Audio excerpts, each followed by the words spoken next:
99 news అనుక్షణం ప్రజల కోసం. నమస్కారం. 99 న్యూస్ కి స్వాగతం. ముందుగా హెడ్లైన్స్. గొల్లపల్లి గ్రామంలో పర్యటించి పలువురిని పరామర్శించిన శ్రీచరణ్ రెడ్డి. ఖమ్మం నగరంలో మెగా జాబ్ మేళా. ఖమ్మం నగరంలో పలు కార్యక్రమంలో పాల్గొన్న తుమ్మల యుగాంధర్. శాంతి ర్యాలీ విజయవంతం చేయాలని అన్న పల్లు రాజశేఖర్. ఇళ్లలో పనిచేసుకుంటూ అభ్యర్థి గెలుపు. తమిళనాడు గవర్నర్ అపాయింట్మెంట్ కోరిన టీవీకే చీఫ్ విజయ్. మళ్లీ ప్రారంభమైన యుద్ధం. ఎమ్మెల్యేలుగా ఓడిపోయిన మాజీ ఎంపీలుగా మరో అవకాశం.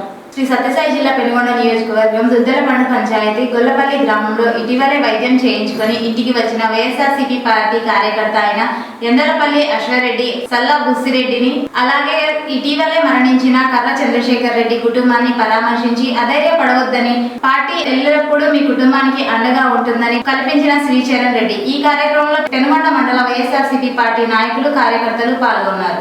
ప్రజాప్రభుత్వం రాష్ట్ర ముఖ్యమంత్రి వర్యులు శ్రీ రేవంత్ రెడ్డి ఆధ్వర్యంలో ఖమ్మం జిల్లా మంత్రులు శ్రీ బట్టి విక్రమార్క, పొంగిరెడ్డి శ్రీనివాస్ రెడ్డి సారథ్యంలో శ్రీ తుమ్మల నాగేశ్వరరావు చొరవతో ఖమ్మం నగరంలో మెగా జాబ్ మేళా ఏర్పాటు చేశారు.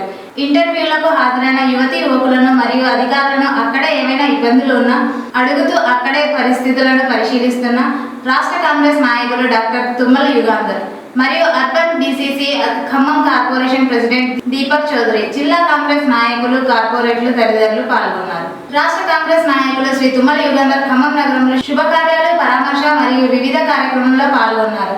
ఈ కార్యక్రమంలో అర్బన్ డిసిసి ఖమ్మం కార్పొరేషన్ అధ్యక్షులు నాగళ్ల దీపక్ చౌదరి మరియు వివిధ కార్యక్రమంలో పాల్గొన్నారు. ఈ కార్యక్రమంలో అర్బన్ డిసిసి ఖమ్మం కార్పొరేషన్ అధ్యక్షులు నాగళ్ల దీపక్ చౌదరి, జిల్లా కాంగ్రెస్ నాయకులు, కార్యకర్తలు తదితరులు పాల్గొన్నారు. శాంతి ర్యాలీ విజయవంతం చేయాలని పల్ల రాజశేఖర్ పిలుపునిచ్చారు.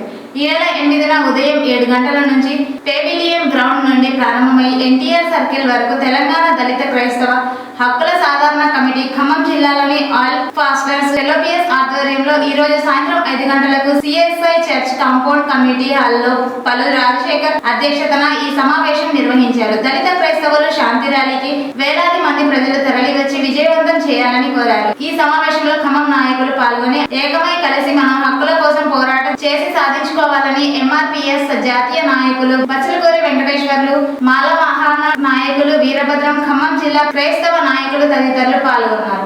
పశ్చిమ బెంగాల్లో ఎన్నికల్లో బీజేపీ అభ్యర్థి కలిత మార్తి ఆస్ట్రోన్ నియోజకవర్గం నుంచి ఘన విజయం సాధించి చరిత్ర సృష్టించారు. నెలకు 2,500 సంపాదిస్తూ 4 ఇళ్లలో పని మనిషిగా పనిచేస్తున్న ఆమె సామాన్యులకు కూడా రాజకీయాల్లో రాణించగలరని నిరూపించారు. అతి సామాన్య నేపథ్యం నుంచి వచ్చిన ఆమె స్ఫూర్తిదాయక ప్రయాణం ఇప్పటికి దేశవ్యాప్తంగా చర్చనీయమైంది. ప్రభుత్వం ఏర్పాటుపై గవర్నమెంట్ అపాయింట్మెంట్ కోరిన విజయ్ 2 వారాల్లో మెజార్టీ నిరూపిస్తామని లేఖ. తమిళనాడు ఎన్నికల్లో 108 స్థానాల్లో గెలిచిన టీవీకే ప్రభుత్వం ఏర్పాటు మరొక 10 మంది ఎమ్మెల్యేలు మద్దతు అవసరం. ప్రభుత్వ ఏర్పాటుకు టీవీకే అధినేత విజయ్ వ్యూహం. టీవీకేతో పొత్తుకు కాంగ్రెస్ ఇప్పటికే పూర్తి సానుకూలత. పొత్తుపై నేడో రేపో స్పష్టత వచ్చే అవకాశం ఉంది. మళ్లీ ప్రారంభమైన యుద్ధం. యుఏఈ మీద 12 మిసైళ్లను ప్రయోగించిన ఇరాన్. యుద్ధ విరమణ ఒప్పందాన్ని ఉల్లంఘించిన ఇరాన్. యుఏఈపై దాడి. యుఏఈలో హుజరైన చామురు కేంద్రంపై ఇరాన్ దాడి. ఇరాన్ తాజా దాడుల్లో గాయపడ్డ 3 భారతీయులు. యుఏఈ మీద 12 మిసైళ్లను ప్రయోగించిన ఇరాన్. ఎమ్మెల్యేలుగా ఓడిపోయిన మాజీ సీఎంలకు మరొక అవకాశం. తమిళనాడులో విజయ్ 2 స్థానాలలో గెలిచారు. ఏదో ఒక స్థానంలో తప్పకుండా విజయ్ రాజీనామా చేయాల్సిందే. ఉప ఎన్నికలు జరగాల్సిందే. ఆ స్థానంలో టీవీకే తరపున త్రిషను నిలబెడితే, డిఎంకే అభ్యర్థిగా స్టాలిన్ నిలబడి త్రిషను ఓడిస్తే ప్రధాన ప్రతిపక్ష నాయకుడి హోదా స్టాలిన్ కి దక్కుతుంది. అలాగే బెంగాల్లోని సువేతు అధికారంలో పార్టీ బీజేపీ అనుకూలంగా ముస్లిం నేతలు కూడా 2 స్థానాలలో గెలిచారు. దీంతో వీరిలో ఎవరో ఒక చోట రాజీనామా చేయాల్సిందే. 2వ స్థానంలో ఉప ఎన్నికలు జరుగుతాయి. దీంతో ఏదో ఒక స్థానంలో మమతా బెనర్జీ పోటీ చేసి ప్రధాన ప్రతిపక్ష నేతగా హోదా దక్కించుకునే అవకాశం ఉంది. కుమ్మరవడ్లపల్లి గ్రామ పంచాయతీ నందు గ్యాస్ లీక్ అయి గతంలో గాయాలకు చెందిన వారికి వైద్య చికిత్స కొరకు గంగోజమ్మ మరియు కమలిబాయికి 10,000 రూపాయలు ఇచ్చిన కదిరి మండల కన్వీనర్ మణికంఠ నాయక్. ఈ కార్యక్రమంలో ఉత్తమ నాయకుడు వెంకటేష్ నాయక్, రాజు నాయక్, సీనా తిరుపాల్ నాయక్ పాల్గొన్నారు. టీవీకే కార్యాలయానికి బయలుదేరిన విజయ్. ఎన్నికల ఫలితం తర్వాత మొదటి సమావేశం. కొత్తగా ఎన్నికైన ఎమ్మెల్యేలను, ముఖ్య నేతలకు దిశానిర్దేశం చేసిన విజయ్ ప్రభుత్వం ఏర్పాటుకు ఇంకా కొన్ని సీట్లు అవసరం ఉన్నందుకు తదుపరి కార్యాచరణపై పార్టీ ఎమ్మెల్యేలకు స్పష్టత ఇవ్వనున్న విజయ్ సహా దాదాపుగా అందరూ కొత్త ఎమ్మెల్యేలు ఎన్నికైన వాళ్ళు కాబట్టి చట్టసభ విధానాలపై అవగాహన కల్పించే ఆలోచనలో విజయ్ ప్రభుత్వం ఏర్పాటు తదితర కార్యాచరణ విషయాలపై పూర్తి స్థాయిలో అవగాహన పెంపొందించాలని చట్టసభ వ్యవహారాలపై సుదీర్ఘ అనుభవం పరిజ్ఞానం ఉన్న సీనియర్ పొలిటీషియన్లతో మంతనాలు వారి చేత ఎమ్మెల్యేలకు శిక్షణ తరగతులు ఇప్పించే యోచనలో విజయ్. ఈ వార్తలు ఇంతటితో సమాప్తం.